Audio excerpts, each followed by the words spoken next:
Dr. Ken Boa is the president of Reflections Ministries and Trinity House Publishers. He continues today with part 3 of his talk on Understanding Islam, with a look at Sharia law and the Quran. Here with our study is our teacher, Dr. Ken Boa. We've explored thus far 5 of the pillars of Islam, but here I now say that there's a possible 6th, and many suppose that a 6th pillar, in addition to the 5 basics, need to be added. The 5 basics we saw were the testimony, where they, on several times a day, will say a particular sentence in Arabic that affirms that there is no God but Allah and Muhammad is his prophet, is what it translates to mean. And they'll do this regularly, every day of their lives. And the prayer is also very, very straightforward and simple. One of the things I mentioned last time is that the idea of the requirements of what does it take to be a Muslim? Tell me what it takes. I can outline it in 5 minutes. In fact, I'm being generous when I say 5 minutes, because you basically pray 5 times a day. Now, it would take you a little while to learn the procedures of the prayer, but once you've memorized that, it's a choreography. It's unvarying. The prayer never changes. The motions, the movements are choreographed. It is not a relationship. It is a ritual act of submission to the will of Allah. It's not a relationship. And so therefore, once you've memorized it, and it's done in Arabic, and so many of the people don't even know what the words mean, but they have to memorize it by the syllables. You see the concept? But you do that 5 times a day, and that's pretty clearly prescribed. And the third thing that we talked about was almsgiving, which is 2.5% of one's income that's given. And then the fourth one we mentioned was the fast of, often it's called the month of Ramadan, and some lunar calendar, so that moves a little bit. But basically during that 1 month, the fast takes place between sunrise and sunset, which means you can eat whatever you want after the sun goes down. And I mentioned last time, it's kind of ironic that actually more food is consumed during that month of Ramadan than any other month. But that's, people get hungry, I guess, and then they pack it away after the sun goes down. But then the 5th one is the idea of pilgrimage. And pilgrimage is this Hajj, and it's when you go up to Mecca, and every able-bodied Muslim is supposed to try to go there at least once in their lifetime to go around certain rituals that are associated with the mosque there, but also the Kaaba, the special white stone. It's just like this, almost this large cubicle that contains this I'm sorry, I say white, I meant black stone that's there. And there are certain procedures that are associated with that, where one goes 7 times around that, and then one also runs between these 2 hills, and that symbolizes the flight of Hagar. And then you also do a 13-mile walk, and certain ritual procedures that are done, but that's not required more than 1 time. Some will do it more than once, but that's a commitment once in a lifetime for every able-bodied Muslim. But many Muslims believe that Islam also contains the 6th pillar, and that would be holy war, or jihad. And remember what we said that jihad means. The word literally means struggle. That's what it means, the idea of struggle. And indeed, one Islamic hadith. Now, the hadith are sayings of Muhammad that were written many years after his death, many years. These are traditions and sayings. And one of those describes jihad in the hadith as second only to belief in God. So there are some who take this very, very seriously indeed. It's the belief that Muslims should engage in a holy struggle to preserve Islam against non-Muslim beliefs. And while Orthodox Muslims consider jihad to be a literal, even military struggle against unbelievers, some of the ones who are more liberal scholars interpret it as a spiritual or internal struggle. So you're going to have a difference of how literally do we take this? Is it actually warfare, or is it just a spiritual thing? However, the wording of the Quran as well as the militant life of Muhammad that we've described already, and as well the history of Islamic conquest. All these would, I think, favor an emphasis on a more literal understanding of jihad as a literal struggle with those who are outside the land of and the world of Islam. And so that provides a way of understanding that pillar in a different light. So effectively, martyrdom, interestingly enough, is the only Islamic promise that provides eternal security. It's a religion, basically, in which there is never any certitude about one's eternal destiny, because you never can be sure whether your good works outweighed your bad, or whether you've attained favor enough to enter into paradise rather than going into the flames of hell. And so you have no assurance of security. This is why you can imagine then, if there is one little way of getting that security, namely death through martyrdom, that would be an attractive thing if a person takes all this quite seriously. And the Hadith, chapter 1, verse 35, puts it this way. Again, these are the sayings of Muhammad that were written years later, but they're regarded as a holy book. The person who participates in jihad, or holy battles, in Allah's cause will be admitted to paradise if he is killed in the battle as a martyr. In other words, if it's a result of jihad, of struggle in that warfare, then there is this promise that one could then attain eternal life. And there are other hadiths that describe what that might be associated with. And we've all heard about the 72 virgins and so forth, and there's actually some misconstruals concerning that, which I won't go into, though it's not quite as simple as that. At any rate, going back to where we've been, we've already talked about mystery. And recall what I meant by mystery, for those of you who weren't with us before, is the mystery. How is it possible for some people to adamantly argue that Islam is a religion of peace, whereas others will argue that it's a militant religion? And I gave various reasons why that mystery is there and why there is that confusion. And I described the fact that it's not a monolithic religion. There's a wide range of views that as well. The minority, it's only the minority of Muslims who take it in what I call a consistent manner rather than being more moderate or just secular.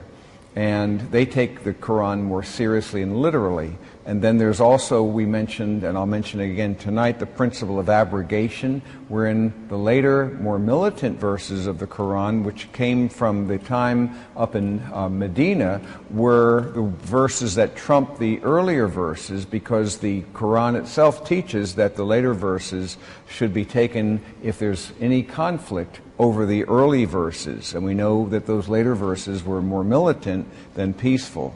And then there was also this idea of taqiyya, which is a way in which one can actually be warranted to lie, to dissimulate in the name of holy war. So that you can say exactly what you do not mean. You can lie, basically, but it's not a lie because it's done in jihad. So that can also cause a lot of confusions. Hence, we hear a lot of religious leaders in Islam, especially when they know they're going to be heard in the media.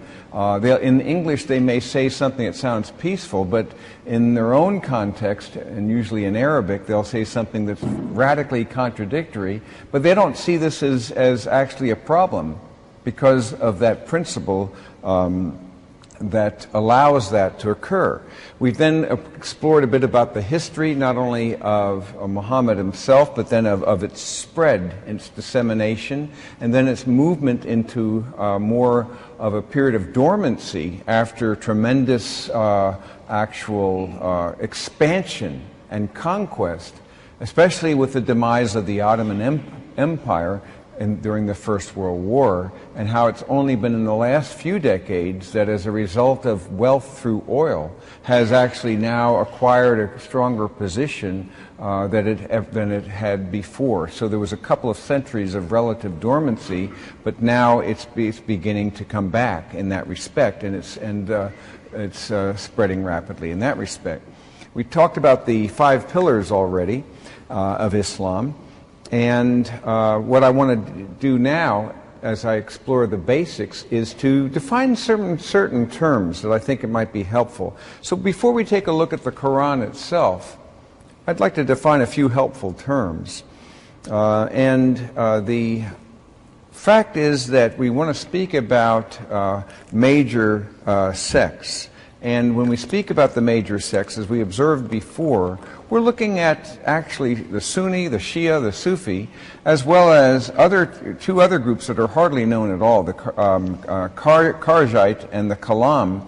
But of those 5, it's these first 3, and particularly the Sunni and the Shia that you'll hear about.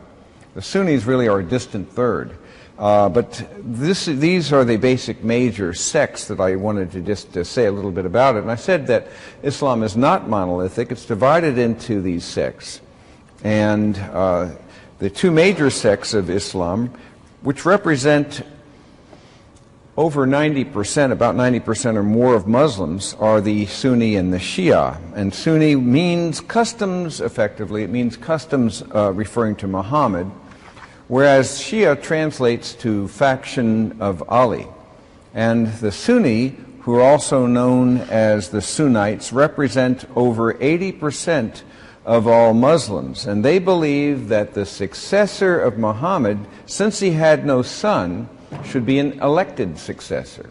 So that's when they came up with these 4 caliphs, or successors, who proceeded after that period of time. And they regarded it as elected successors, whereas the Shia, on the other hand, argued that Muhammad's successor should be a blood relative. So they begin with Ali, who was a cousin, and who was also the 4th of the caliphs. And so there's this difference of views, and it should then be a descendant of a blood relative. And the Sunnites saw the need for religious and political separation more than did the Shia, who felt instead that a more theocratic arrangement is needful. And so theocracy was seen as the best option of the Shia to rule and to live, and laws in that context would be determined largely by the Quran and by the Hadith, which are the teachings from which ethics and criminal law would then follow. And in opposition to the Sunnites, early Shia believed that the leader must be, as I said, a bloodline descendant of Muhammad, and that Muhammad had at this particular pool of Ghadir al-Qum explicitly designated Ali as his successor. And the Shia developed a theology around this.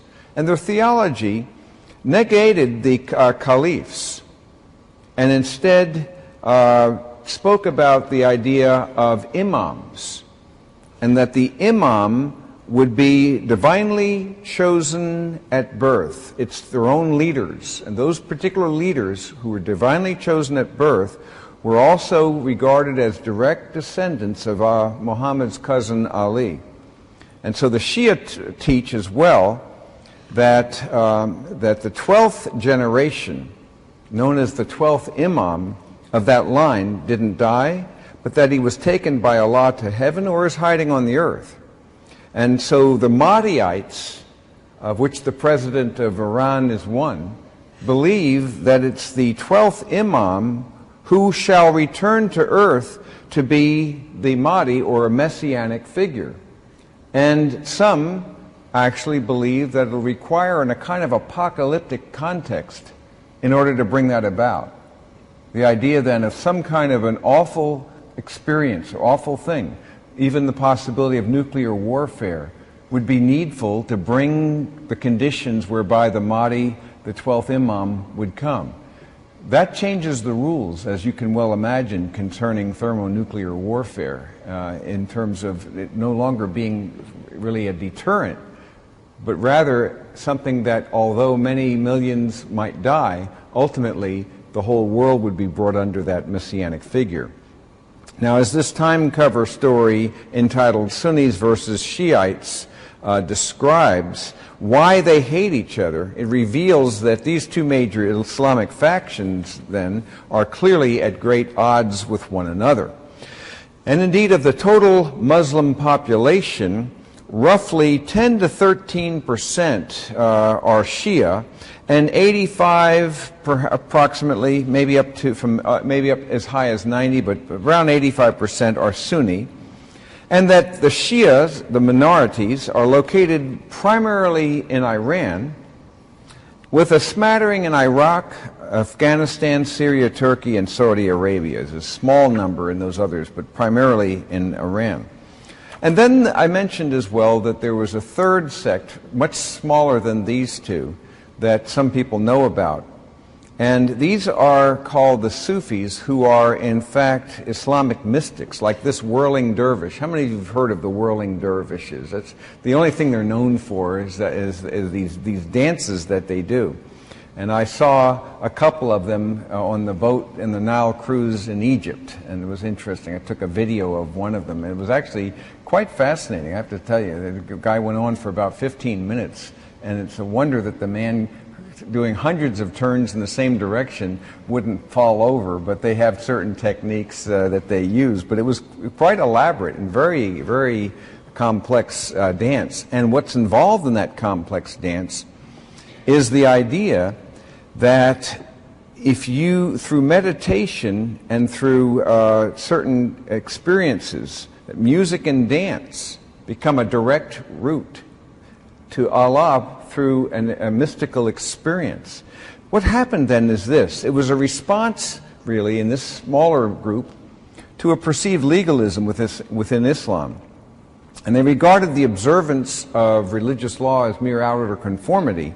So they wanted a desire for some more of a personal experience with Allah through meditation and through an inner way of knowing Allah. But you have to bear in mind something, that it's actually an overcorrection of the ultimate transcendence of Allah. You see, I've mentioned before that Allah cannot be known in His person in a relational way at all. And this is almost an overreaction, where they went to the other extreme and made Him so immanent that it borders on pantheism. So you can see, people have a habit of going one extreme or another. It's almost pantheistic union is what's going on through the mystical experience evoked by the music and by the movement of the dance. And so that's why that's such an important dimension. So in contrast to Orthodox Islam's firm belief in the absolute transcendence of God, in Sufism, as they put it, God is in all things and all things are in Him, and their beliefs include then this kind of almost a form of self-deification, which are heretical to Orthodox Islam. So you can see why that would be problematic then in light of other, especially the Shia and the Sunni, would regard this as a problematic group. Now, having said that, I want to also move into what are the holy books of Islam? We've all heard of the Quran, but let's explore these. The Quran is indeed the highest authority, having allegedly been transmitted from Muhammad, from Allah through the angel Gabriel, and that secondary to the Quran are what I've already alluded to in our time together, the Hadith, which are known as the sayings of Muhammad, and also what are called the Sunnah, which are his works or his examples. And the Hadith and the Sunnah effectively operate as instruction to the Muslim in much way as the Talmud and the Midrash expands the Hebrew Bible to the Jews. The Sunnah and the Hadith are always placed together in a compilation, so that thus the Sunnahs, as I said, are biographical sketches of Muhammad's life, written again centuries after his death, and each Hadith is a narrative from the life of the Prophet and what he said. And so basically these two books describe what he said and he did. And many scholars believe that the Quran is really unintelligible without that expansion.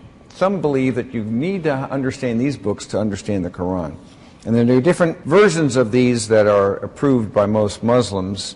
And there's one collection by Sahih al-Bukhari, which is recognized as by the overwhelming majority as being authoritative. By the way, the Hadith and the Quran also affirms the Jewish books of Moses called the Torah, that we call the Torah, and they call the Torah in Arabic. And they regard that too as a holy book. In addition to that, they acknowledge what we call the Psalms, the Zabur, as being another holy book. Moreover, they regard what we call the Gospels, what they call the Injil, as holy books. Now, at first blush, then, it would be rather good then to say that let's build up from the Gospels and have them read the Gospels and see what they think about Isa, which is their word for Jesus. And while that can be a very effective tact, you have to bear in mind that Muslims declare that followers of Jesus have corrupted these shared books. It's very important for you to understand that. So anytime these books contradict what's in the Quran, by definition, the Quran is a correction of corruptions. You with me here? So it's a good system that works very well. Nevertheless, the Quran does teach Muslims that they should read these books. So I could actually tell a Muslim that, your own holy book says that you should be reading the Injils, which are the Gospels, at least be aware of them. And if I can get a Muslim to buy into reading one of the Injils, I would have them right where I want them, because for the first time they'd be reading more directly about Isa or Jesus, and that wouldn't be a bad thing at all, would it? That'd be a great place for one to be. Nevertheless, I wanted to move on to another definition. Any comments or questions on what I've said so far, though, before I go any further? Make sure we're clear together on what we've been talking about. Anything needs to be clarified? In terms of the authority of the Quran and the Hadith, how do they? Yeah, the Quran and the Hadith are regarded as both being authoritative, but the Quran is really the true ultimate source, and the Hadith and the Sunnah supplement it effectively. So while they're all regarded as authoritative, the Quran is the top source. Because the Quran, unlike those books, is regarded, as we'll see later, as actually eternal. That the Quran is uncreated and always existed, unchanged, well before the time of Muhammad. Thus, it would trump the Hadith and the other traditional books and so forth that we would have. The Sunnah and the Hadith would be trumped because they're not eternal. So immediately that has an impact. Yes. Is the Hadith primarily from the Medina? Quran is what Gabriel brought him. Yeah, the Quran's what Gabriel brought him, but remember it was given to him over 22 years, and the early verses were in Mecca, the later surahs in Medina. So you had a part of them in one place, part in another. And the Hadith then was later than all of that, several decades, actually more than a century after Muhammad's death, that these were developed and then finally written out. So one could argue just logically that it's only the Quran that is actually an eternal book. You see where I'm going with that? So that would effectively trump it. And I'll talk about the implications that has a little bit later. Any other thoughts on this? Yes. Why do you think it is that most Islamic countries still have sort of a theocratic rule, with the Sharia law being very common, even like Saudi Arabia? Yeah, there's been a movement. Why would the non-Shia, the Sunnis, still be largely moving towards Sharia?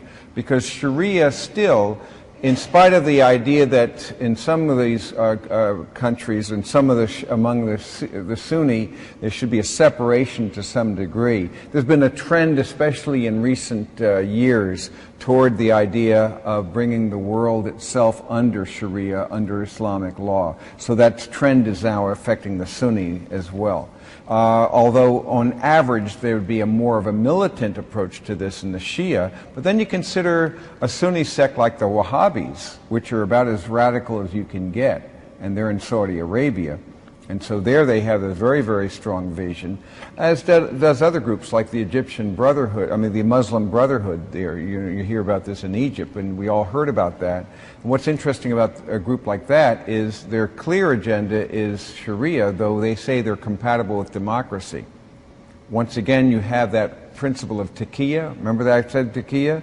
Where you can say what people want to hear so that we sound like we're pro-democratic, but what we do is we get the foot in the door, and then we can go to our true agenda, which is not just theoretical. It's very clear in where they are going. You've got to bear this in mind, that essentially, and I'll develop this more in our time tonight, we're dealing with a territorial imperative here. You see, we're dealing really more than with a nation or with relationships. You're dealing with territory. You're dealing with the vision that the world cannot be at peace until it's all brought under the law of and the rule of Islam and subjection to that. So that just brings me to the next thing I want to talk about, Sharia. And what I want you to see is the Sharia is really, and not just Sharia, but Islam as a whole, you've got to see it as more than a religion. It's a complete package. It's a whole ideology, but it also prescribes requirements for civil law, for personal conduct, moral laws, political laws, as well as religious laws. So it's more of a whole ideology and not just a religion in this respect.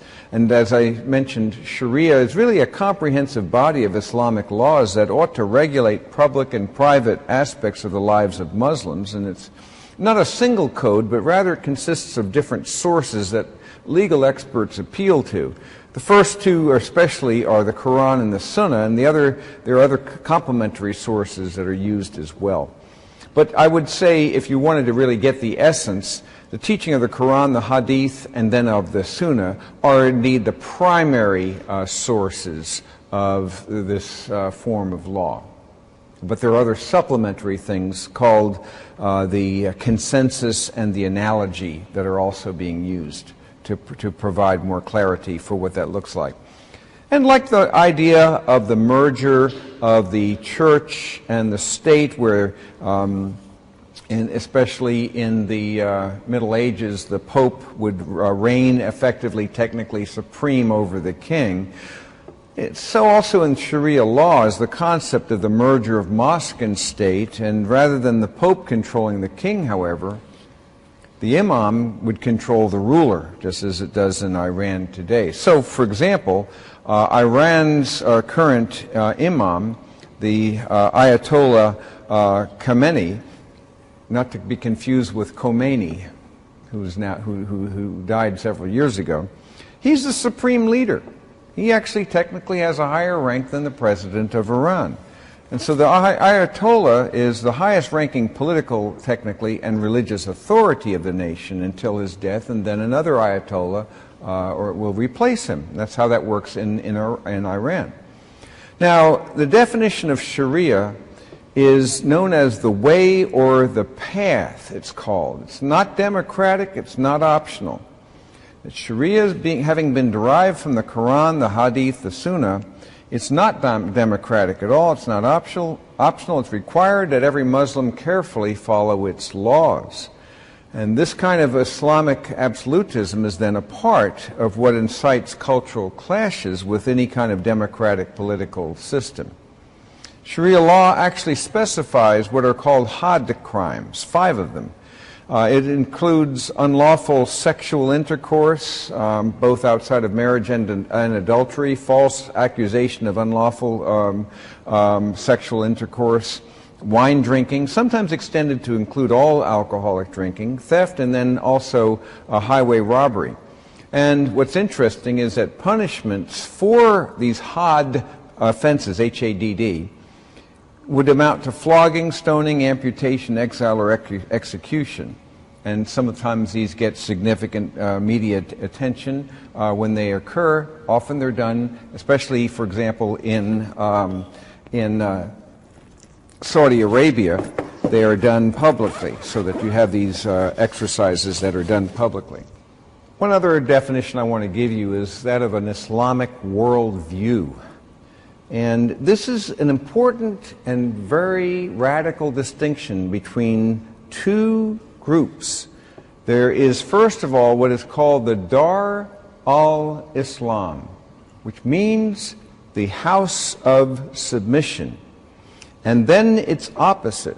And Islamic scholarship divides the world then into the house of Islam, which means those nations who have submitted to Allah, and also the Dar al-Harb, which is the house of war. And that means that those are the nations who have not submitted yet to Islam. Even Wikipedia makes this statement, and I don't trust Wikipedia in a lot of areas, I have to tell you, but even they will make this pretty direct statement here, that in Islamic theology and legal interpretations, the ultimate aim of Islam is to bring the whole world under the dominion of Islam. Accordingly, each part of the world is given a descriptive status to delineate its current state in regard to the aims of Islam and to define the permissible conduct of Muslims in those regions. That's an interesting statement, that. It's in this context, then, that the world lived under that context in Muhammad's time, and that it lives under today. And then is now the fundamental message to the unbelieving world is the same, that one must submit to the house of Islam.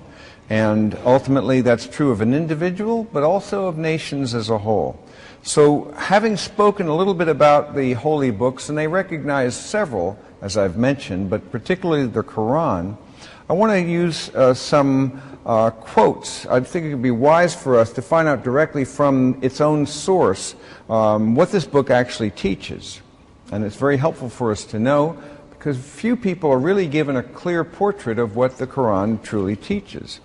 Now, in the year 610, when Muhammad was 40, we saw that he began to receive frightening revelations which were accompanied by violent seizures. And he wasn't sure whether these visions were divine or demonic, but his wife, Khadijah, encouraged him to submit to these revelations that were allegedly from the angel Gabriel, and he was told to recite these revelations. And it was his followers who recorded these oral traditions after his death, and what became known as the Quran.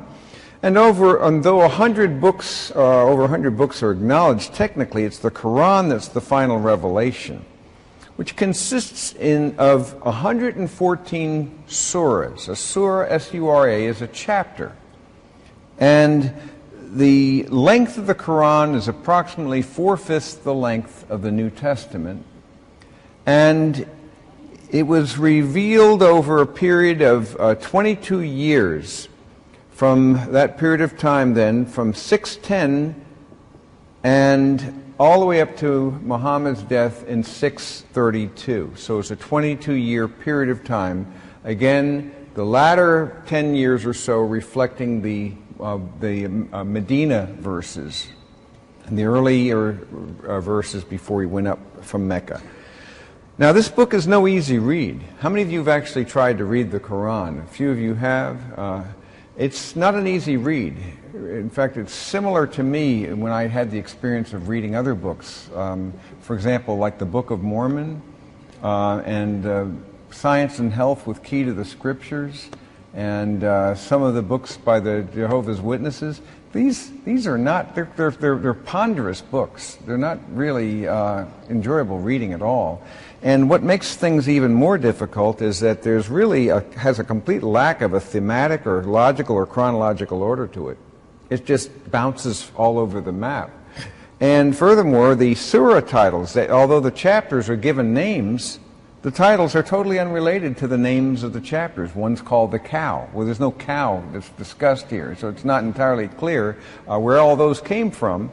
And it's interesting that the longest surahs were generally positioned toward the end of the book. So as a whole, though not all, as a whole they tend to get longer and longer as they proceed. But here, too, there's a good deal of confusion and lack of organizations. In fact, sometimes the language seems to be crude and the arguments don't seem to be very, very clear at all. The claim, as I mentioned earlier, is that, yes, but it's a beautiful book when you read it in the Arabic.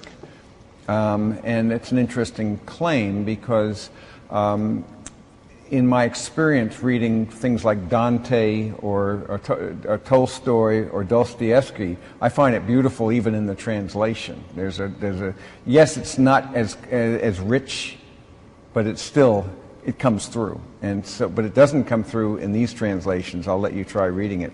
At any rate, you may remember that we talked about the concept of abrogation. I mentioned it again this evening. And this is the allowance that the Quran makes for Allah to retract and then to supersede certain verses. And we saw that the Medinan were more militant, the Meccan more peaceful. And about 86 of the surahs were largely peaceful, about 28 are militant, with some of them being composite. There are a few of them that have a little bit of both in them. And that covers, some of them have a kind of an overlap between the two different time periods of Mecca and Medina. Again, the order is not always that exact. The Meccan verses, as I mentioned already, tend to be shorter. The Medina surahs, those chapters tend to be longer. And, of course, the Meccan were earlier, the Medinan later. And why is this distinction important? Because it's this very contrast that sets the stage for the polar opposite contradictions that exist then as to whether it's a religion of peace or not. So what do you do with these contradictory statements about the required behavior of a Muslim toward the infidel or the unbeliever, which means any non-believer, whether religious or not, non-believer in Islam. And Muslims who emphasize the Medinan surahs naturally obey their militant commands. And these, of course, would include people on that part of the spectrum. Osama bin Laden would certainly fit that understanding of the Quran. Muhammad Ahmadinejad would certainly fit in that category, whereas Muslims who completely disagree with them would emphasize the more peaceful Meccan verses, including Queen Rania of Jordan and Dr. Malida Lodi, whom we mentioned before. We also alluded to Tony Blair, George Bush, and Barack Obama, all of whom say, no, it's a religion of peace. And there's a difference of emphasis there. Furthermore, those who emphasize the Medinan surahs tend to view the militant lifestyle of Muhammad and the militant commands as prescriptive, meaning that they are prescribing that behavior as a good Muslim, and one should imitate his life. Whereas the Muslims who emphasize the Meccan surahs regard these as examples and commands as merely descriptive, but not really prescriptive for us. So these are optional commands then, and from their point of view then are not required by good Muslims. And they may also consider, as we mentioned earlier, the militant commands in a figurative rather than a literal sense. Now the camp that holds to the Medina surahs tend to be those who take what I would regard to be what I call a consistent position. And what I mean by that word, again, is those who hold to the Meccan surahs tend to be, to the Medinan surahs, tend to take the Quran literally and in a consistent manner, rather than in the secular and moderates who tend to take it in a more figurative manner. Now, the debate could possibly be minimized to one of mere emphasis, except for two principles, and one is abrogation, and the other has to do with the eternality of the Quran. We mentioned abrogation, again, favoring the consistent militant camp, because these were the later surahs which supersede the earlier contradictory surahs, and so that the consistent Muslim will argue with complete justification that his theology of Islam is the true Islam, and that the secular or moderate position, really, these are people who take a stance of disobedience or ignorance to the Quran. So those who take the consistent position, such as those who are in the Wahhabi sect, will go so far as to say that secularists and moderates aren't even true Muslims, that in fact they too are infidels who may deserve to be killed. And that's why the Muslim suicide bombers often, we find out, are killing other Muslims and not just non-Muslims. There's a reason for that. So, again, before we make one final point about the two contradictory interpretive viewpoints, this is the other thing I was alluding to earlier, this principle of qadim. And you need to understand this. It means that the Quran has always existed in heaven, and as such is uncreated and perfect. Very important principle, this. Because it's as important to understand this as it is the principle of abrogation to understand what the Quran is dealing with. Being eternal, being uncreated, and being perfect. So thus it existed before Muhammad was born in its form. It's without error, requires therefore, and could not have change. It cannot be amended. It cannot be corrected, even to the slightest degree. Do you see this concept? It's very important in its implications. It's perfect then as it is and as it was orally revealed, virtually dictated, as it were. And so this principle of qadim has major implications today, because those who call for a reform of Islam, who are normally the secularists and the moderates, would have a problem with that, as I'm going to mention now. The stated perfection of the Quran, including its doctrines of qadim and abrogation, means that there can be no picking and choosing of verses between the revelations that descended in Mecca and the revelation that came later in Medina. Why? Both are perfect. Both are eternal. You're tracking with me with this? Thus they both have complete authority. Thus Islam itself faces an intractable problem, and here's the problem. It's trapped in a closed circle. You see, if the Quran was uncreated and always existed in heaven, the peaceful Muslims cannot delete the consistent Medinan surahs and must obey them too. And the issue here is, how can you have these contradictions if it was perfect and always revealed? In other words, the law of abrogation seems to imply that one would, in fact, let the later ones trump the earlier ones, but then we find that through qadim they all existed. So you see the issue here? It's really an intractable logical problem. But the implications of this doctrine mean this, that the people like the Wahhabis would never make an attempt to reform Islam, because it wouldn't make any sense. And if the secularists and the moderates sought to reform it, make it truer to its roots or whatever, the only honest choice would be to follow Muhammad's allegedly perfect militant example, as well as obeying the militant Medina surahs with regard to those who are outside of the Dar al-Islam, those who are in the Dar al-Harb, the house of war. So to honestly reform Islam is to return it to its militant roots. It's not to reform Islam into a religion of peace without negating the Quran's alleged perfection and its doctrine of abrogation. So what I'm suggesting is that really it doesn't allow it for this to occur. One of the things we should also note is that one of the Quran's serious scholarship problems is its historical or factual errors. I have a whole teaching on this, which I won't go into, but this is just one illustration, Surah 9:30, which states, and the Jews, and again this is straight from the actual the book that I don't think I mentioned it, but I'll show you where I'm getting the quotes in a minute. Bottom line is, the Jews say Ezra is the son of Allah. Christians say no. Say the Messiah is the son of Allah. And these are the words of their mouth. And so it says they imitate the saying of those who disbelieved before. Allah's curse be on them, how they are turned away. And so what we have here is that the second statement, that Messiah is the son of Allah, well, that is true, what Christians do say that.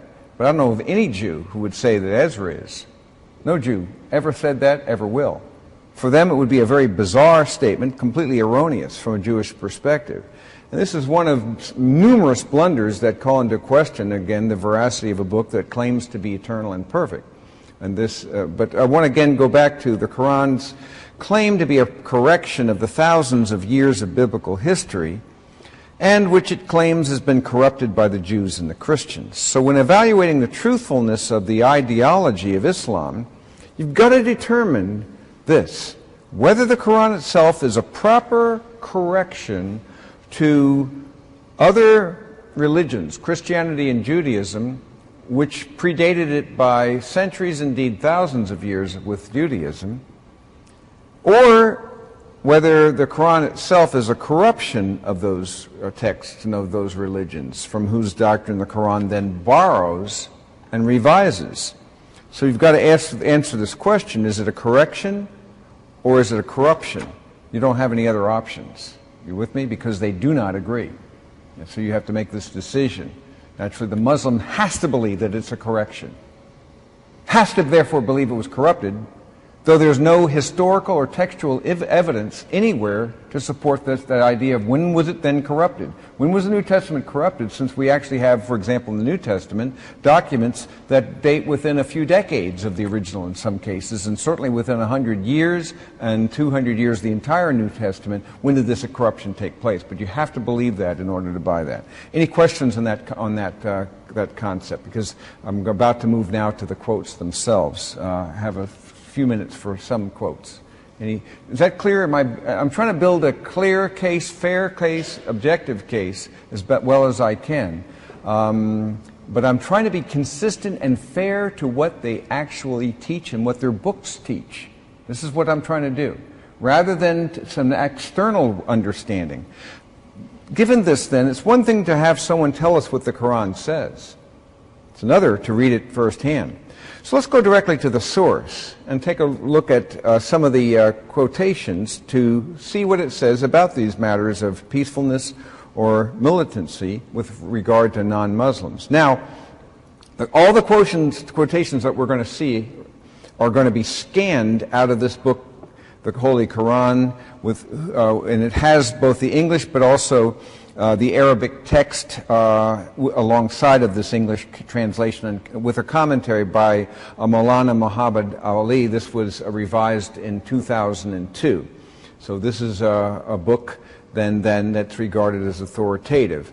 And it turns out that scholars have shown that about 150 jihad verses exist in the Quran. What I mean by jihad verses specifically relate to this issue of warfare or struggle, particularly in surahs 2 through 9, those chapters, which are the later Medina chapters revealed to Muhammad. They're longer than the others. And this is why this Muslim militant is actually holding up the Quran in justification of his actions, precisely because he's submitting to the will of Allah as revealed, he believes, through the Prophet Muhammad. So let's take a look. So again, these are just scanned in from this particular book, from its text. Surah chapter 3, which is chapter 3, the third chapter of the Quran, which is Surah 3, verse 118, exhorts the faithful Muslims with this command: O you who believe, take not for intimate friends other than your own people. They spare no pains to cause you loss. They love that which distresses you. Vehement hatred has already appeared from out of their mouths, and that which their hearts conceal is greater still. And so this Quran command here is telling Muslims not to take non-Muslims as their close friends, because it's saying that they vehemently hate you, and that they'll even hide their deeper hatred for you. Now, we should ask ourselves whether this characterization of Muslims, non-Muslims rather, is in fact true or false. I mean, is it true of us personally, as a nation, as a global community? And regardless of our answer, it's plain that the Quran instructs Muslims not to befriend or assimilate into non-Muslim communities, and characterizes non-Muslims as persecuting hate-mongers.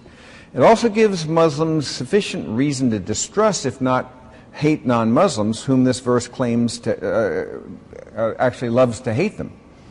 So, of course, many Muslims would point to the Crusades, however, as a case in point of the truth of this verse, but then we have to ask whether the Crusades represent the attitude of all non-Muslims everywhere throughout all time, and as such is a fair and honest assessment, and that would be a very questionable claim. At any rate, that's one of those verses, and then the following verse, Lo, you are they who will love them while they love you not. And you believe in the book, in the whole of it. And when they meet you, they say, we believe. And when they are alone, they bite their fingertips and rage against you. Say die in your rage. Surely Allah is knower of what is in the hearts. So essentially here, the verse teaches this. Allah, the knower, claims to know what's in the non-Muslims' hearts, and thus it's actually the Muslims who are the ones who love the non-Muslims rather than the other way around. Additionally, Allah is claiming that non-Muslims bite their fingertips in rage against Muslims, and therefore prescribes this approach, this response from Muslims: die in your rage. In other words, tell them to die in their rage. That's what it's effectively saying to do. So with teaching like this, it's not hard to see why Muslim demonstrations in the Middle East get pretty filled with anger toward non-Muslims. And it should be noted that Allah's claim of the love of the Muslims toward, for example, let's say the 800 beheaded Jews in Jerusalem under Muhammad, or Omar's attack on the non-Muslims in Jerusalem in 638 AD, whether that would be difficult for any of these victims to believe, not to mention also the issue of the thousands of attacks and jihadist acts in our own time in the last few decades. At any rate, the next surah teaches that the only punishment of those who wage war against Allah and His Messenger and strive to make mischief in the land is that they should be murdered or crucified, or their hands and their feet should be cut off on opposite sides, or they should be imprisoned. This shall be a disgrace for them in this world, and in the hereafter they shall have a grievous chastisement. Now here the Quran is prescribing murder, crucifixion, decapitation for the enemies of Islam, and it makes the claim that those who wage war against Muslims are to wage war against, that they are actually waging war against Allah, against Muhammad, and they're going to be punished therefore in the hereafter. Now this verse today, of course, directly applies to Christians and to Americans who have waged war in Islamic lands, not only during the Crusades, but also in recent history. This is why many Muslims claim the United States' so-called war on terror amounts to an attack of Islam, and that they are therefore worthy of the wrath of Allah and those who submit to Allah. You can see how that would be interpreted in light of this kind of a text. Again, holding the Quran in their militant jihad. Now, yes, you could try to make this figurative. Tough to do, though. You know, it takes a few exegetical gymnastics to make this thing really not external at all, but just in a hard attitude. It really would be very strange. Going on to Surah 929, and with this we'll have to stop. He tells us, fight those who believe not in Allah, nor in the last day, nor forbid that which Allah and His Messenger have forbidden, nor follow the religion of truth out of those who have been given the book until they pay the tax in acknowledgement of superiority and they're in a state of subjection. And so the concept again is very clear. Muslims must fight non-Muslims, and remember again that the secularists and the moderates interpret this kind of militant verse figuratively, dismissing it as a wholly internal struggle rather than a literal physical fight. And those who take the consistent position, however, understand it in its very plain and obvious sense and obey it passionately. Note also that this verse is making the claim that Islam is exclusively the religion of truth, and that those who do not believe and obey Allah don't follow the religion of truth. Further, note that non-Muslims are to be put in a state of subjection to Muslims, to acknowledge the superiority of Muslims by paying a tax, as it says, of submission to them. A tax and acknowledgement of superiority. So again, this and others that we'll be looking at as we conclude our discussion in our next session are very critical texts. I do have time for a little bit. I could do some more of these verses, but I think I'll stop with them and instead just see what kind of closing questions you have, and I'll try to complete my thoughts in our next session together. Yes? And so in Surah 3119, they claim that non-Muslims are disingenuous and therefore not trusting, and yet they have permission to be disingenuous. Well, you have to bear this in mind, that there's always been this double standard. So, for example, in the West, they will have a hue and a cry to anything that is perceived as being discriminatory against Islam. Am I correct? Is that correct? And yet, try starting a church in any country that's ruled by Sharia. See how well that goes over. That'll go over real well. You would pay with your life in Saudi Arabia. My point here is that it's a totally incongruous approach. When it suits we want to be open-minded and fair, and there should be no discrimination, there should be tolerance. But when it doesn't suit our cause, last time I checked, those Islamic states are not really favorable to any form of toleration at all. So you have two different sets of rules. It's basically, again, part of the ethos, the culture, that's driven by these principles in Sharia and their own that very culture. Yeah. Yes. We often hear that the Quran says to kill or convert.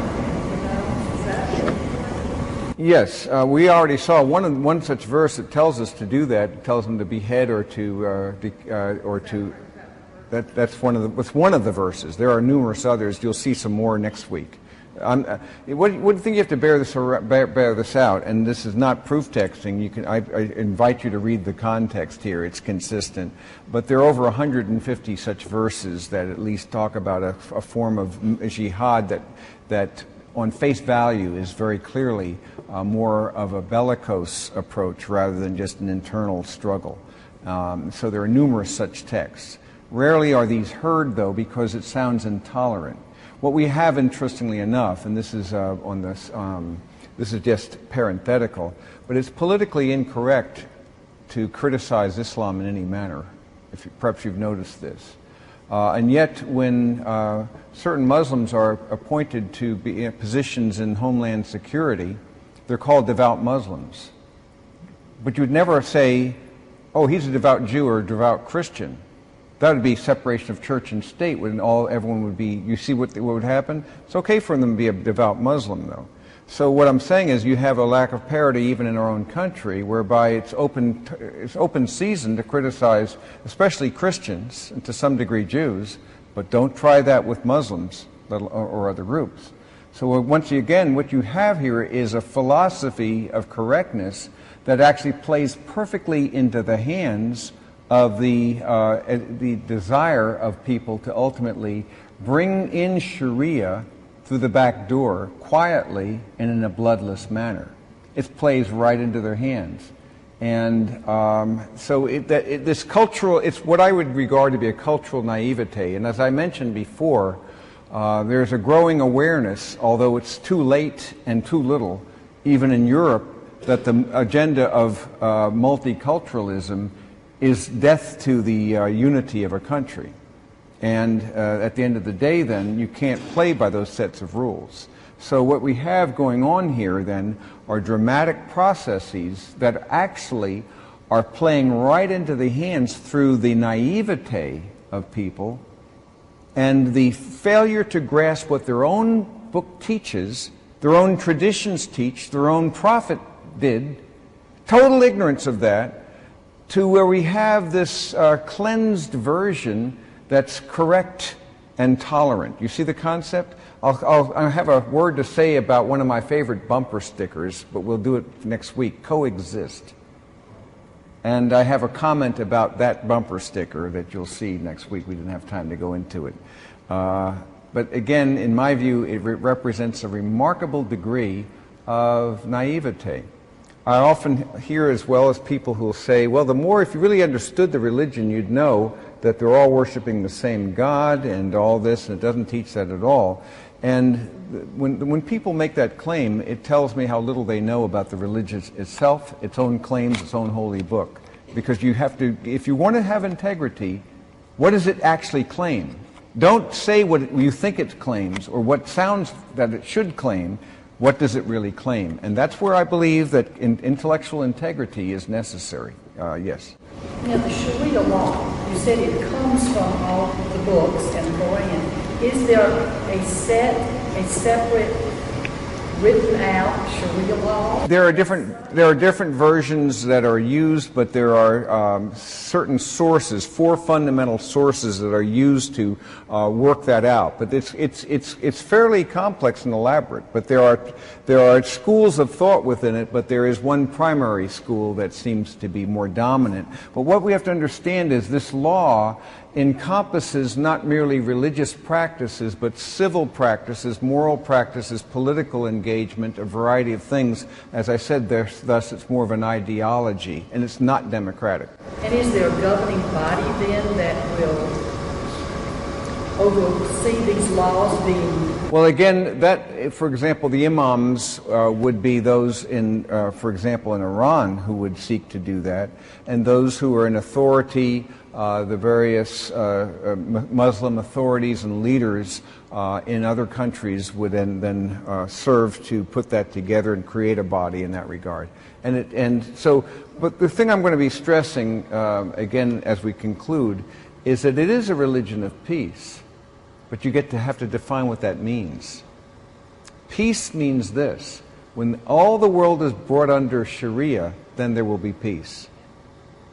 And we're going to see that their own holy book claims that the Jews need to be destroyed in order for that to occur. Consequently, it's needful to kill off the Jews, or you'll never have Sharia. They're the thorn in the flesh. You see, this is the interesting thing. And those who support the Jews are regarded as being infidels as well. Thus, the Satan and the great Satan, you know, that imagery there. Yes. Does the Sunni sect have a supreme leader? Yeah, you have various. Here's interesting. Within that, you have so many different sects, like the Wahhabi sect and so forth, that each one of them has their own particular structure and approach. And I mentioned each of them it's not monolithic. So even within the Sunnis, you have a whole lot of different sects who teach that, some more militant, some less, some much more Sharia-oriented, and then they get to define what that looks like. So it's not monolithic. But what we have to understand, though, there is still a basic understanding of what Sharia looks like, and then Sharia law courts, for example, that are being allowed in the UK, would then actually allow a different set of rules for people who are Muslims than for non-Muslims. Thus, a Muslim husband can beat his wife, whereas someone who's a non-Muslim would not be allowed to do so.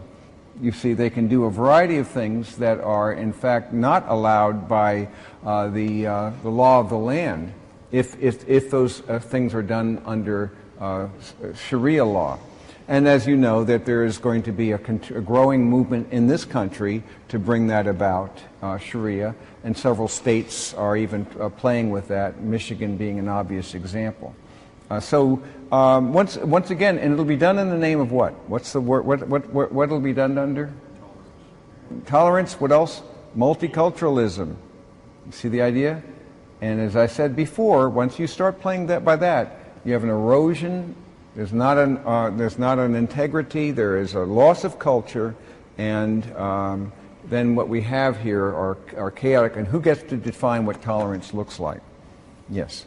Would you say that some of the charter schools, just right here in Atlanta, that they can all choose what is going to be the foreign language, and there are several that have chosen Arabic as their foreign language? Well, I think you can see all kinds of things that are leading in that direction. I mean, there's all kinds of things that we look around and see are growing. And we haven't even commented about the impact of the prison system and how the prisons are actually incubators of Islam. And many of the chaplains and so forth. And it's a fairly radical form of Islam that's actually being conveyed in prisons. So we have incubators and so forth that are also going on. Thus, there really doesn't need to be a direct war. There are a lot of reasons why that in Europe, as we mentioned before, just the numbers, just the demographics will bring that about. In the United States, there's a process that's playing right into the hands, and so this is what's going to happen. Let's just close then. By the way, before I quit, this can be depressing, some of this. I understand that.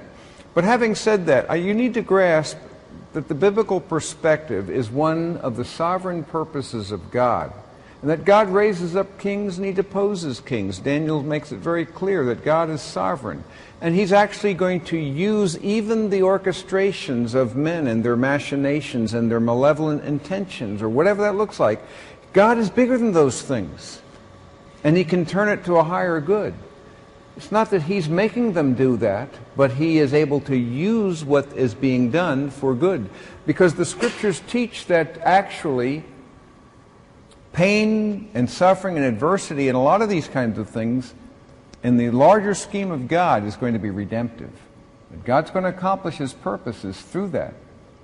And that he's not surprised when this happens or that happens. One can do a thought experiment. There were several attempts on Muhammad's life in Mecca. Suppose one of them had succeeded. How would the world be different? Well, by nature, that would require middle knowledge, and no one knows. But it's an interesting thought experiment how radically things would be different. One could then say, didn't God have foreknowledge and know that this was going to come to pass? You see where I'm going with this. That God is, in fact, sovereign over history, rules over it, but he also uses all things, even the wrath of men, the Psalms say, will praise him.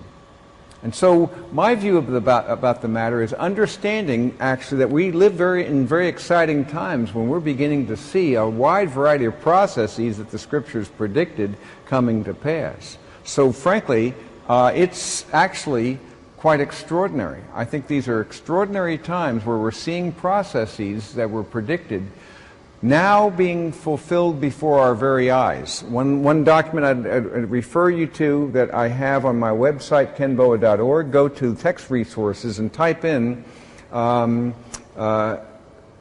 unprecedented evidences. Just type that in for the end times. You got that document, didn't you? I have a list of, I think it's 18 unprecedented evidences of things that have occurred in the last 60 years that have never occurred before, and that are all actually consistent with the biblical vision of that time. And so it's actually a rebuttal to the argument, oh, people have always said that Jesus is coming back soon.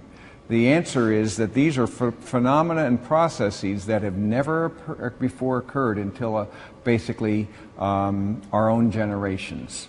And so it's really quite a time to live. And by the way, the process of that fulfillment is accelerating. People have trouble thinking in a nonlinear term.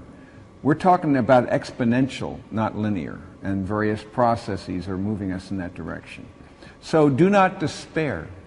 God's on the throne, and all will be well, and all will be well, and all manner of things will be well. Let me close with a prayer. Father, we thank you that you have given us the revelation that tells us about the ways in which your purposes will be fulfilled, and that Messiah will return, and that ultimately your kingdom will then rule and reign, and you will preside over all the nations of the world. Those empires will go, but yours will endure.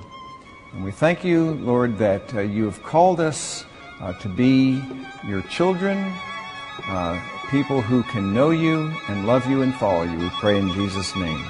Amen.